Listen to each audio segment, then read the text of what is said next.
Halo teman-teman semuanya, Assalamualaikum warahmatullahi wabarakatuh. Selamat datang kembali di Vinash YouTube channel. Kali ini aku akan memaparkan materi TWK CPNS 3 bagian 2, masih di zaman kolonial, tentang kebangkitan nasional. Ini kemarin ya, zaman kolonial dan pendudukan Jepang ada 5 poin, dan kita akan bahas tentang kebangkitan nasional kali ini. Kebangkitan nasional sendiri dipengaruhi oleh dua faktor, yaitu faktor internal dan eksternal. Faktor internalnya meliputi kejayaan Indonesia sebelum kedatangan penjajah, adanya diskriminasi rasial, penderitaan rakyat, dan munculnya golongan terpelajar di Indonesia. Untuk faktor eksternalnya meliputi kemenangan Jepang atas Rusia, kebangkitan nasional negara-negara Asia Afrika, dan masuknya paham-paham baru. Kebangkitan nasional sendiri juga dipengaruhi oleh berdirinya organisasi di Indonesia. Organisasi pertama yaitu Budi Utomo yang berdiri pada tanggal 20 Mei 1908. Berdirinya Budi Utomo ditetapkan sebagai Hari Kebangkitan Nasional. Organisasi ini berfokus pada pendidikan dan kebudayaan, dipelopori oleh Dr. Wahidin Sudirohusodo dan diketuai oleh Sutomo. Selanjutnya ada Organisasi Serikat Dagang Islam yang berdiri pada tahun 1911 yang kemudian berubah nama menjadi Serikat Islam atau SI, berubah lagi menjadi Partai Serikat Islam, berubah lagi menjadi Partai Serikat Islam Indonesia atau PSI yang saat itu diketuai oleh Agus Salim. Pendiri sekaligus Ketua Umum SDI dan SI adalah Hasaman Hudi, dan ketika SI terpecah menjadi dua kelompok, yaitu kelompok merah dan putih. Kelompok merah diketuai oleh Samaun dan kelompok putih diketuai oleh Hos Cokro Aminoto. Selanjutnya ada Indonesia Partij yang berdiri pada tanggal 25 Desember 1912. Pendirinya adalah tiga serangkai, yaitu Dawes Dekker, Cipto Mangunkusumo, dan Suwardi Suryaningrat atau Ki Hajar Dewantoro.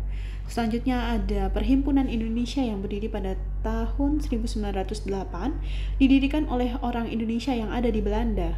Awalnya bernama Indische Vereniging, tokohnya adalah Sultan Kasayangan, R.N. Noto Suroto, Ali Sastro Amijoyo, Muhammad Hatta, dan lain-lain. Selanjutnya, ada partai-partai juga yang mempengaruhi kebangkitan nasional. Ada Partai Komunis Indonesia atau PKI. Awalnya paham komunis masuk ke Indonesia dibawa oleh pemimpin buruh Belanda yang bernama Sneflit. Kemudian Sneflit bersama Dekker dan Bergsma mendirikan Indische Sociaal Democratische Vereniging atau SDV. Organisasi tersebut tidak berhasil mencapai tujuan sehingga mereka menyusup dan berhasil mempengaruhi SI Merah. Selanjutnya ISDV diubah menjadi PKI dengan ketuanya Semaun, wakilnya Darsono, sekretarisnya Bergsma, dan Dekker sebagai bendahara. Selanjutnya ada Partai Nasional Indonesia yang berdiri 4 Juli 1927 yang diketuai Soekarno, sekretaris atau bendaharanya adalah Iskak, dan komisarisnya adalah Dr. Samsi. Selanjutnya ada Pendidikan Nasional Indonesia atau PNI baru yang berdiri tahun 1931, tokohnya adalah Muhammad Hatta dan Sultan Syahrir. Kemudian ada Partai Indonesia atau Partindo yang berdiri 30 April 1931 dengan tokohnya Soekarno dan Sartono. Selanjutnya ada Partai Indonesia Raya atau Parindra yang berdiri tahun 1935.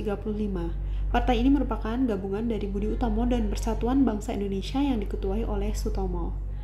Kemudian ada Gerakan Rakyat Indonesia atau Gerindo yang berdiri pada bulan Mei 1937. Tokohnya adalah Aka Gani, M. Yamin, Amir Syarifuddin, Sartono, Wilopo, dan lainnya.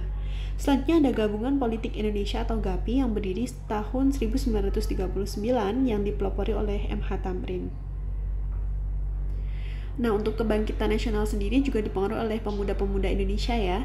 Di sini ada Kongres Pemuda yang terjadi dua kali, yaitu Kongres Pemuda 1 dan Kongres Pemuda 2. Untuk Kongres Pemuda 1 bersifat kedaerahan dilaksanakan pada 30 April sampai dengan 2 Mei 1926 di Jakarta. Kongres Pemuda pertama ini membahas tentang pentingnya persatuan Indonesia. Selanjutnya ada Kongres Pemuda 2 dilaksanakan pada tanggal 27 hingga 28 Oktober 1928, diketuai oleh Sugondo Joyo Puspito, wakilnya Joko Marsaid, sekretarisnya M. Yamin, dan bendaharanya Amir Syarifuddin. Dalam kongres ini dihasilkan Sumpah Pemuda yang dibuat oleh M. Yamin dan dibacakan oleh ketua yang berbunyi, "Kami putra-putri Indonesia mengaku bertumpah darah yang satu, tanah air Indonesia. Kami putra-putri Indonesia mengaku berbangsa satu, bangsa Indonesia.